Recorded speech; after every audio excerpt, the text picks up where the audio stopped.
Ես անդրադառնամ մի հայտարարության ևս, որը որ բավականին այսպես բուռն քննարկվեց, խոսքը Սամվել Կարապետյանի որդու արած հայտարարության մասին է,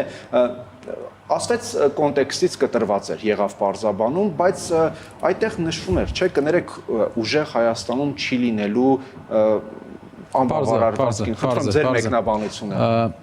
Շատ կարևոր է, սա բոլորիս համար լավ քննություն է, որովհետեւ մենք հասկանանք, թե ինչպես ենք մենք մեր վրիպումներին պատասխանում։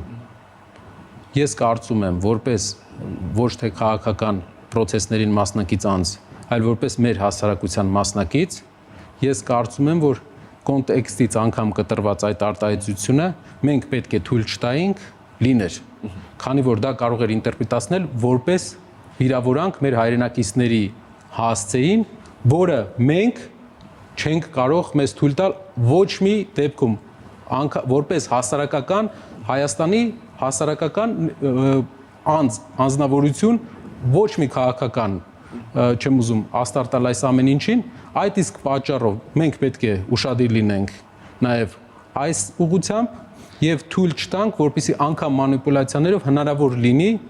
մեր խոսքից կտրել եւ ներկայացնել որպես վիրավորանք։ Դա շատ ցավալի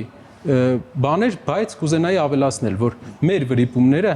չի ազդում մարդկանց կյանքի վրա։ Մեր վրիպումները չի բերել մահեր մարդկանց, մեր վրիպումները չի բերել աղքատություն մարդկանց։ Մեր քայլերը բերում է մարդկանց աշխատատեղեր, մեր քայլերը բերում է բարեկեցություն մեր հայրենիքին։